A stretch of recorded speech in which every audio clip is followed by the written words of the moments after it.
वेरमणि सिक्खापदं समादयामि।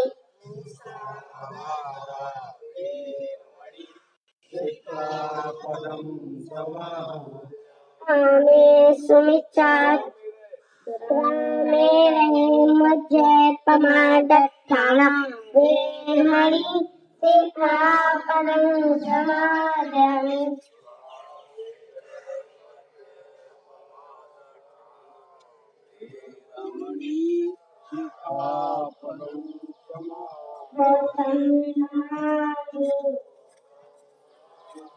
धम्मं नमामि संघं नमामि वन्दामि सर्वदा साधु साधु साधु।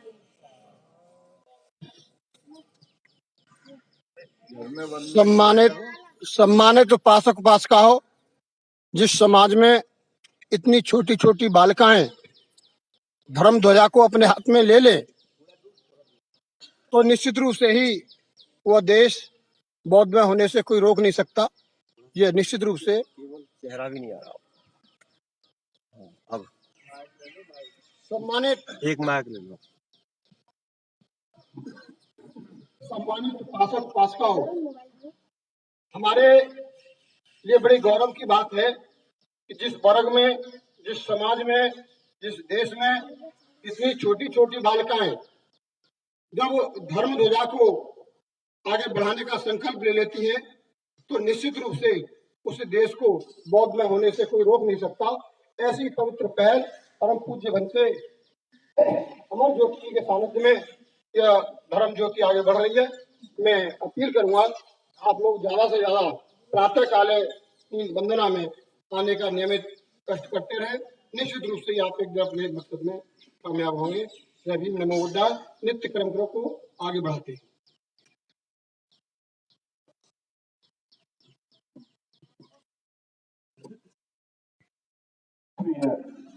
बंधुओं, सर्वप्रथम तथागत गौतम बुद्ध को बार बार नमन है।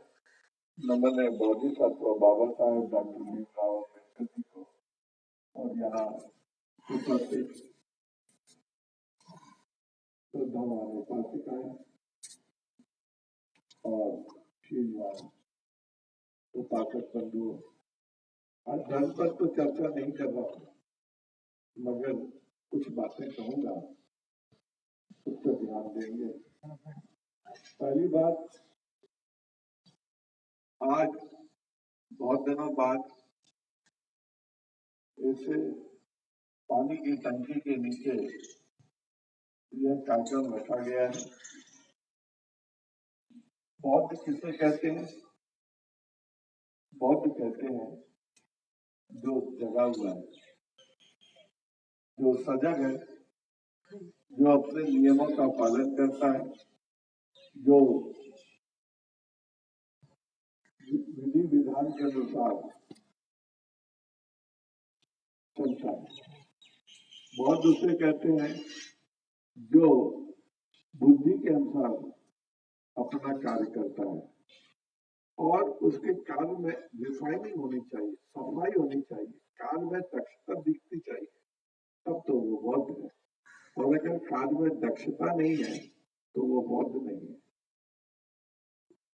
ईमानदारी, शील पालन, यह सब तो है ही। शील, समाधि, प्रज्ञा बुद्ध धर्म के आधार शिलाएं हैं। लेकिन आप जब यहाँ आए हैं या आए हैं तो चप्पलें किसी ने कहीं उतार दी है, कहीं कहीं उतार दी है। कल से चप्पलें पंक्तिबद्ध उतारी जानी चाहिए। चप्पलें जो है हम उतारते हैं कभी कहीं कभी कहीं नहीं, उसे सीधे ढंग से अच्छे ढंग से रखनी चाहिए ताकि मालूम पड़े यहाँ हम कार्यक्रम में आए हैं। फिर बैठने का तरीका भी होना चाहिए। अभी मैं देख रहा था कि हमारे भूपेश जी भागते हुए आ रहे थे और हमारे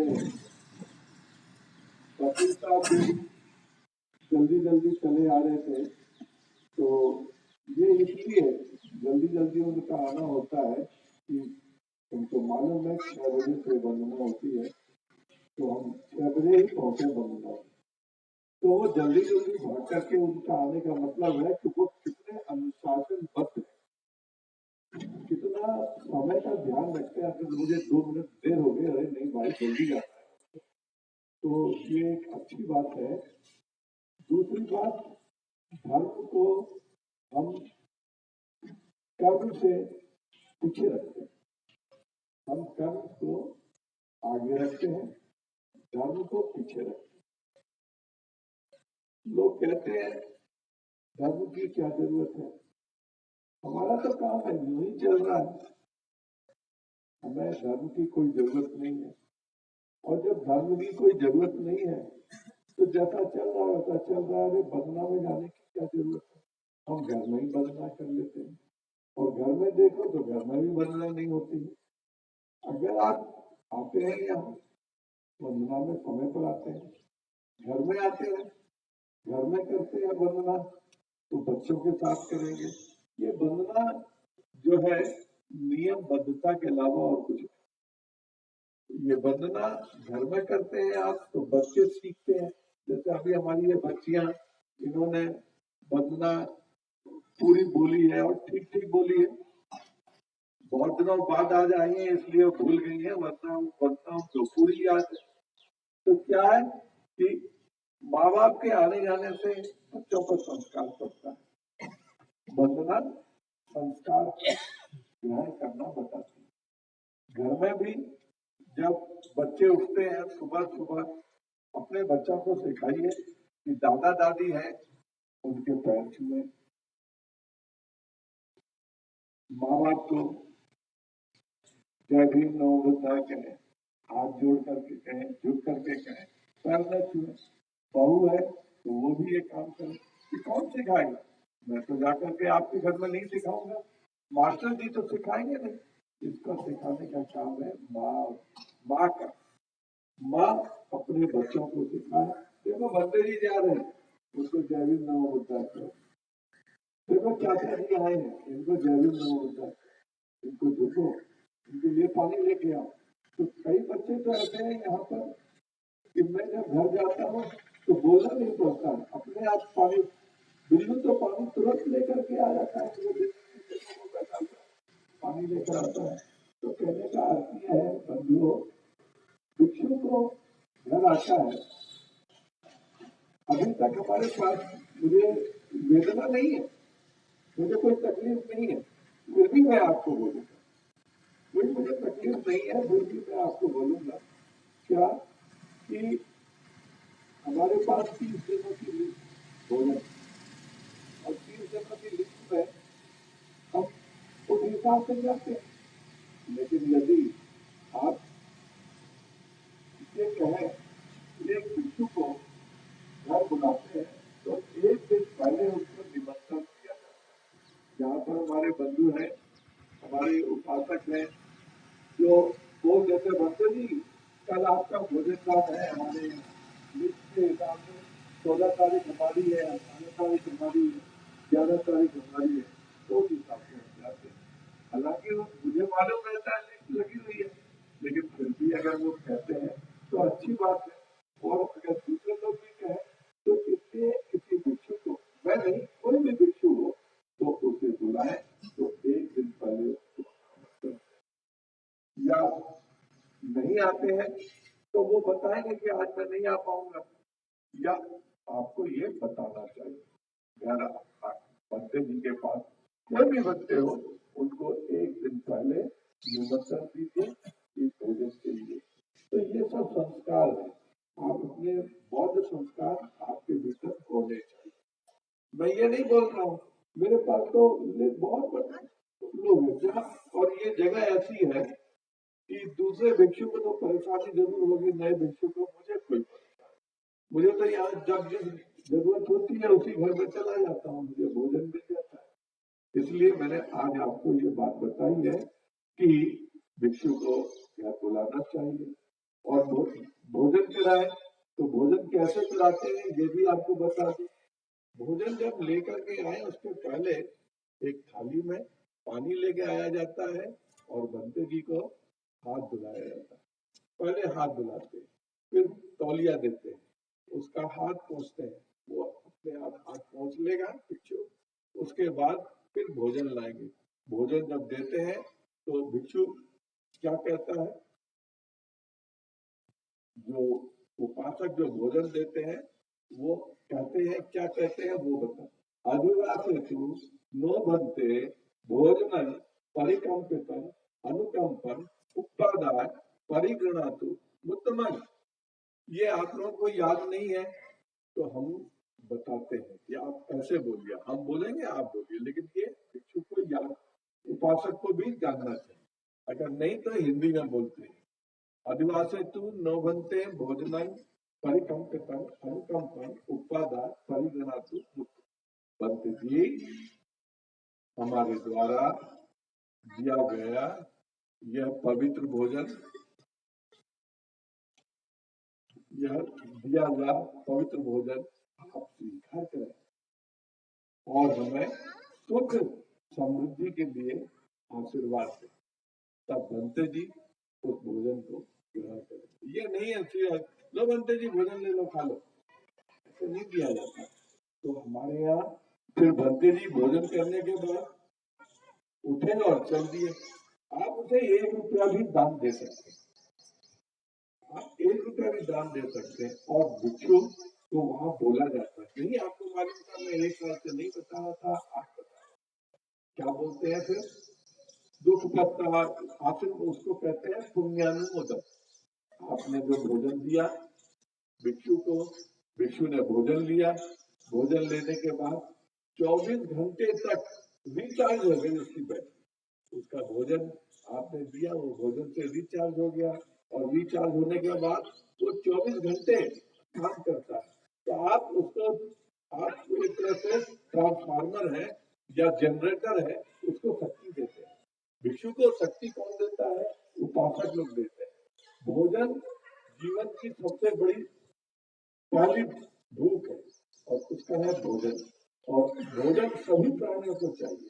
तो आप जो भिक्षु को भोजन देते हैं उस भोजन से उस भिक्षु को आप काम भी देते हैं। वो 24 घंटे आपके साथ काम करता रहे, गली गली में घूमता रहे, प्रचार करे धर्म का, लोगों को समझाए, ये भिक्षु का कर्तव्य है। और पुण्यानुमोदन किसे कहते हैं, पुण्यानुमोदन। पुण्यानुमोदन का मतलब होता है कि भिक्षु आपको आशीर्वाद दे।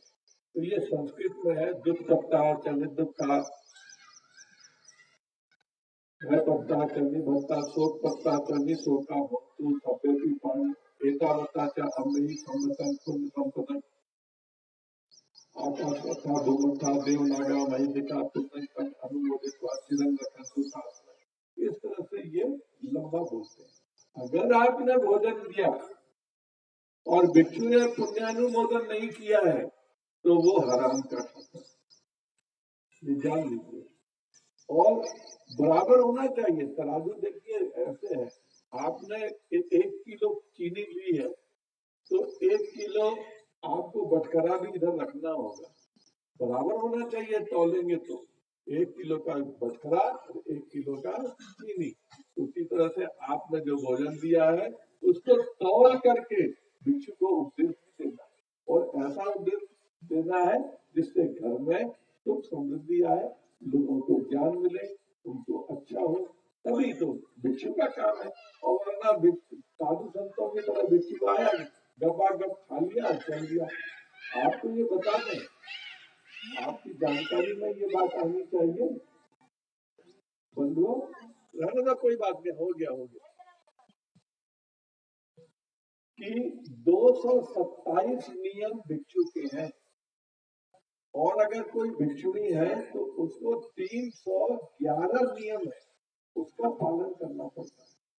जो भिक्षु जितना अच्छी तरह से पालन करेगा वो उतना अच्छा संस्कारवान भिक्षु होगा, और जो कम करेगा वो नालायक होगा, उसकी बदनामी होगी, उसकी हंसी उड़ेगी। भिक्षु को घर बुलाने के लिए फिर खाना खिलाने के बाद फिर उसको हाथ भी धुलाया जाता है, ये भी जानना चाहिए। और हाथ धुलाने के बाद फिर कप तौलिए से हाथ पोंछेंगे, उसके बाद जाते समय उनको वंदना करेंगे, उसके बाद वो जाते।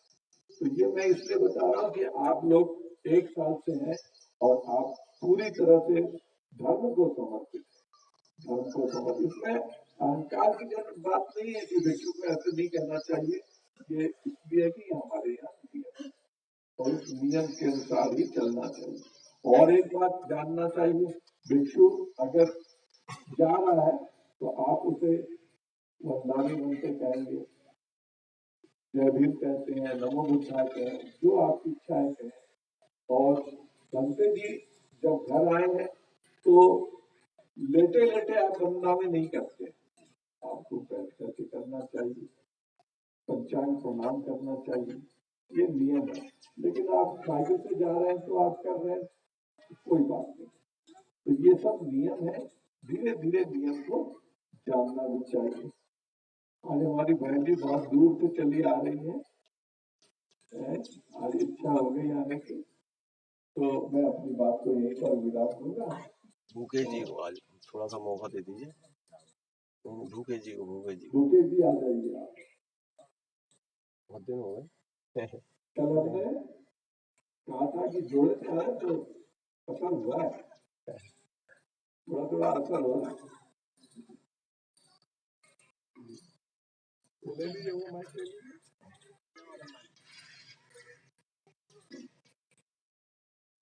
आपकी आज्ञा का पालन है। काफी दिन हो गए, 1 हफ्ते से ज्यादा हो गया।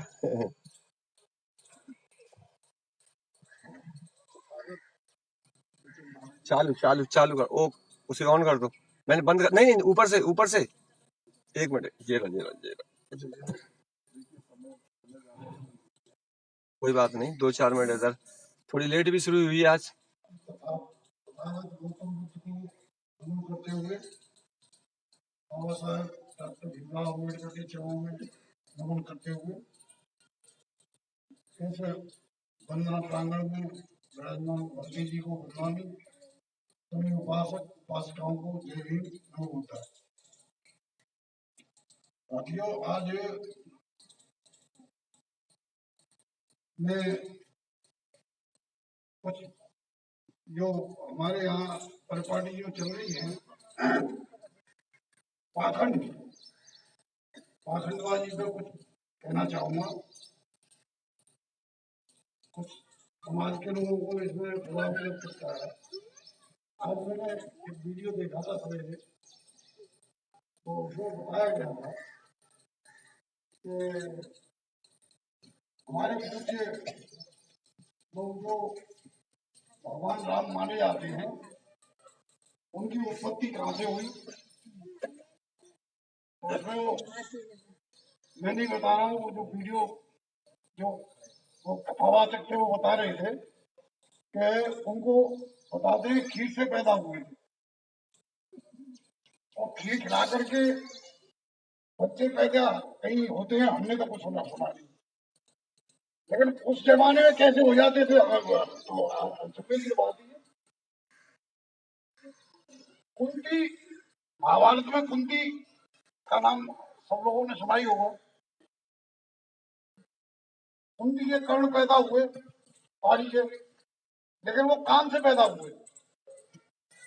और कान में कहां से होकर के कैसे चमत्कारी कहा जाएगा, हमने ये भी इस योग में हमने कहीं नहीं सुना। और इस तरह की तमाम बातें बताई उन कथावाचकों ने। एक हमारे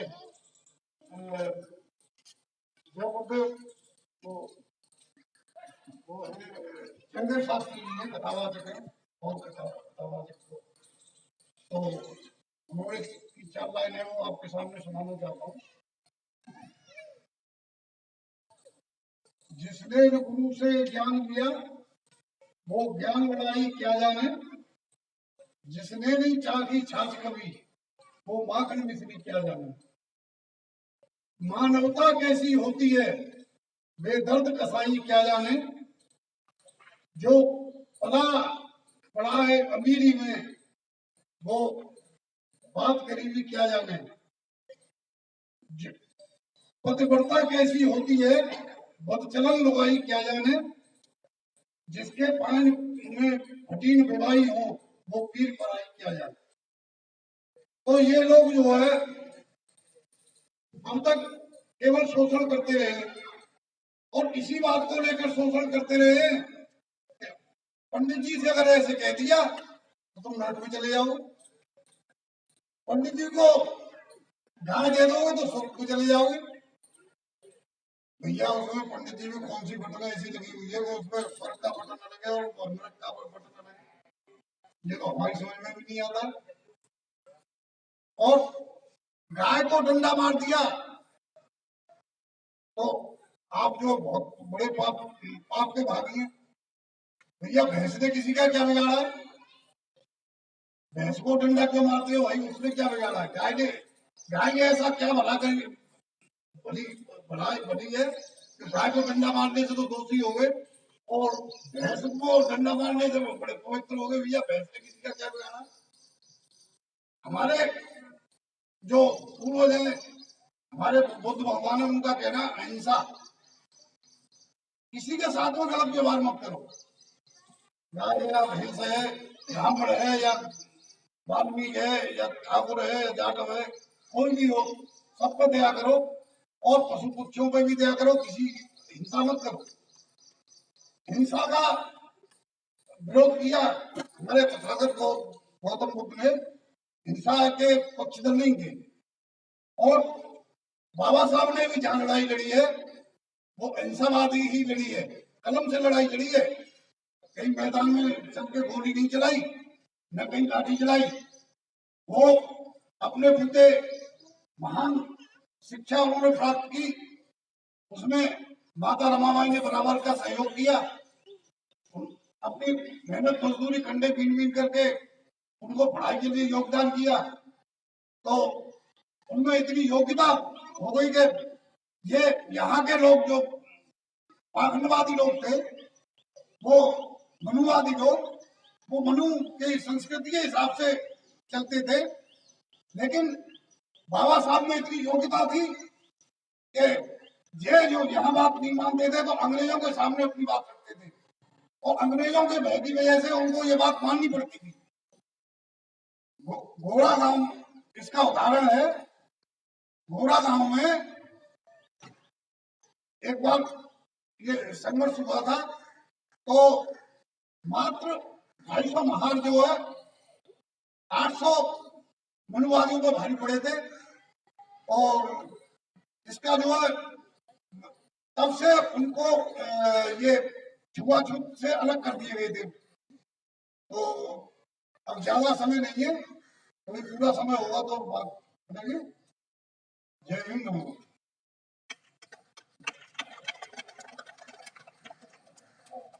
आपके देश के दादाजी को समय देते हैं, जो भी समय थोड़ा सा बचा है।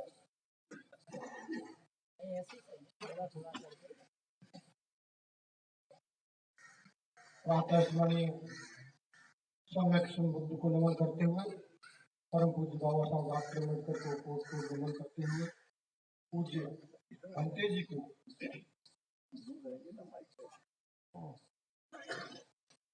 वंदन करते हुए इस प्रातःकालीन धर्म गोष्ठी में उपस्थित होने वाले सभी माता बहनें, बच्चों, बुजुर्गों, मैं आप सभी का आपके दिल की गहराइयों से हार्दिक अभिनंदन करता हूँ। जय भीम, नमो बुद्धाय। सम्मानित साथियों, मैं एक कहानी से अपनी बात को आगे बढ़ाऊंगा। एक बार गुरु नानक अपने शिष्य मर्दाना के साथ जा रहे थे और उनका जीवन का लक्ष्य था कि घूम घूम करके लोगों को धर्म उपदेश देना, लोगों को जागृत करना, लोगों के अंदर बोध पैदा करना और अपने एक धर्म की स्थापना करना। इसके लिए लोक कल्याण के लिए सभी महापुरुषों ने घूम घूम करके अपना जीवन जो है धर्म उपदेशों में दिया और जो उनके मार्गों पर चले उन्होंने निश्चित रूप से ही सुख शांति समृद्धि को प्राप्त किया।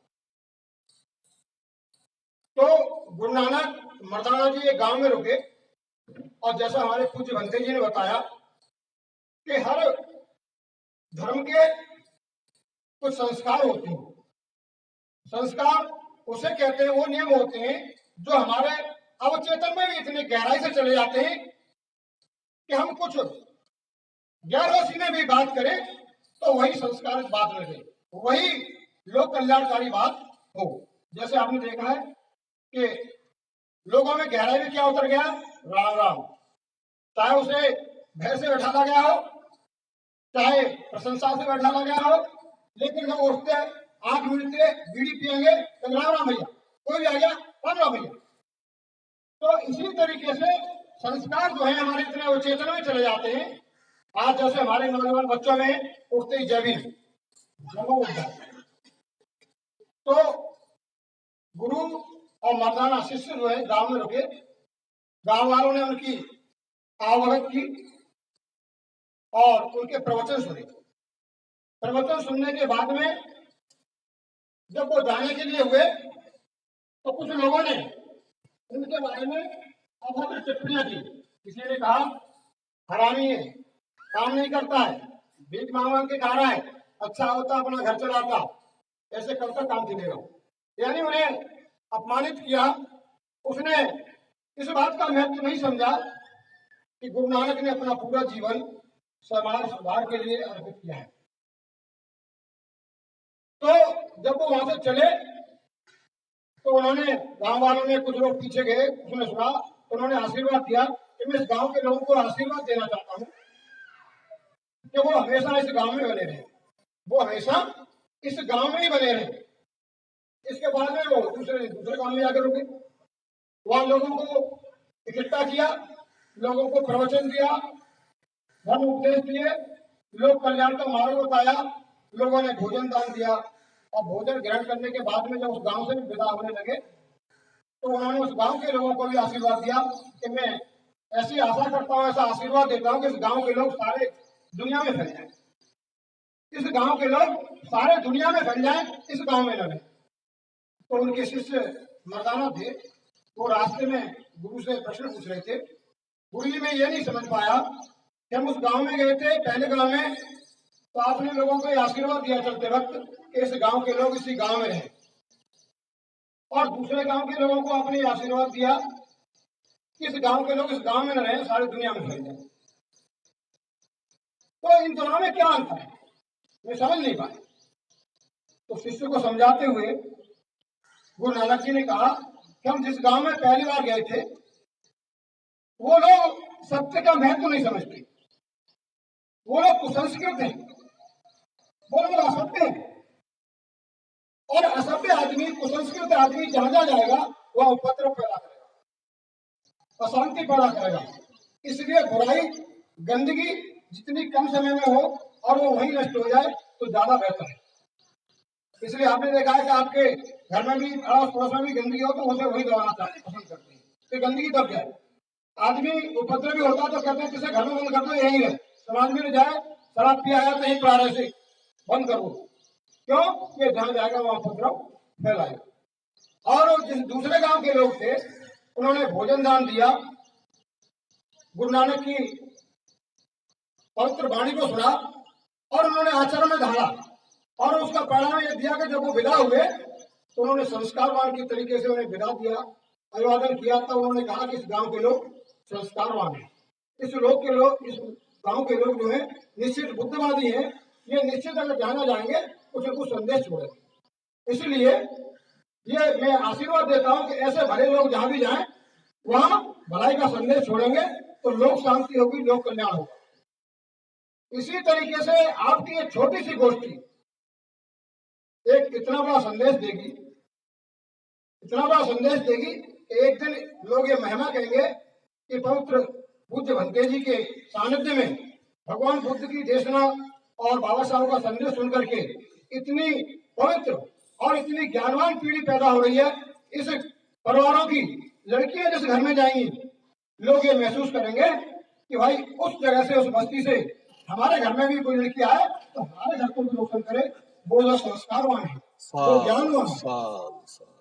इसी तरीके से इस प्रयोगशाला से, इस छोटी सी ज्ञान की, इस छोटी सी धर्म की पाठशाला से जो बच्चे पढ़ेंगे संस्कारवान होंगे, और जो दूसरे घरों में जाएंगे रिश्तेदारी स्थापित होने के बाद में या घूमने के बहाने, तो ये अपने आचरण से, अपनी वाणी से, अपने कर्म से ये संदेश देंगे कि वहां के लोग बड़े संस्कारवान हैं। वो बच्चा हमने देखा बहुत ही ज्ञानवान है, संस्कारवान है, शांतप्रिय है, उन्नतशील विचारों का। तो ये प्राइमरी पाठशाला जो है छोटी पाठशाला नहीं है। हम ये कहेंगे कि धीमे धीमे हमारे इस छोटी सी धर्मगोष्ठी में बहन बेटियां, छोटे छोटे बच्चे जब पारंगत हो जाएं, जब पूर्ण संस्कारवान हो जाए, बोलना सीख जाए, गाना सीख जाए, यानी उनके अंदर जो मेधा है, उनके अंदर जो किसी भी तरीके की कला है, ज्ञान है, वो विकसित अवस्था में अगर हो जाए, तो हम ये संदेश देंगे और हमें प्रयास करेंगे कि वो संदेश समाज में फैले। वो जगह जगह खाली इस पानी की टंकी के नीचे ही सिमट करके नहीं रह जाए, बल्कि वो दूसरे मोहल्ले में भी जाएंगे, फिर दूसरी बस्ती में भी जाएंगे, बड़े बड़े मंचों पर जाएंगे और ये संदेश देंगे कि पूज्य बनते अमर ज्योति की सानिध्य में इन्होंने ज्ञान अर्जन किया है, इन्होंने संस्कार अर्जन किया है। खाली ज्ञान से काम नहीं चलता। अगर आदमी ज्ञानवान है लेकिन संस्कारित नहीं है, सुसंस्कृत नहीं है, तो वो ज्ञान अभिशाप भी सिद्ध हो सकता है। आपने देखा है एक आदमी जो परमाणु बम बनाता है और उस परमाणु बम को बिना कारण से कहीं जला भी दिया जाए तो विनाश के अलावा उससे कोई खुशहाली नहीं होगी। एक डकैत डकैती डालता है, बहुत अच्छा निशाने वाले होता है, रात को घर लूटने की लालसा में आवाज के साथ अंधेरे में गोली मार देता है और हत्या कर देता है, लेकिन उसे हम ज्ञानवान नहीं कहेंगे। वो निशानेबाज अच्छा हो सकता है लेकिन उसके अंदर संस्कार नहीं है, उसका ज्ञान मानवता के लिए अभिशाप सिद्ध हो रहा है। इसलिए संस्कार का मतलब होता है कि उसका प्रत्येक कृत्य लोक कल्याणकारी हो, उसके हर वाणी में, हर आचरण में लोक कल्याण झलके, लोगों को सुख और शांति समृद्धि का संदेश दे। और लोग सोचते हैं कि हम धर्मगोष्ठी में आने से इन चीजों को हम जानते हैं, लेकिन जानने से नहीं।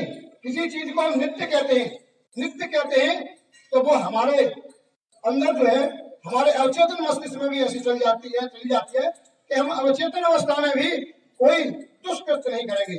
इसलिए पंचशील का संदेश, कृष्ण का संदेश, 10 पारमिताएं, अष्टांगिक मार्ग हमारे जीवन में, हमारे संस्कार में इतना गहरा चला जाना चाहिए कि अवचेतन अवस्था में भी हमसे कोई दुष्कृत्य न हो। इसी पवित्र बात के साथ में मैं आप सभी को वंदन करता हूँ, अभिनंदन करता हूँ। जय भीम, नमो बुद्धाय।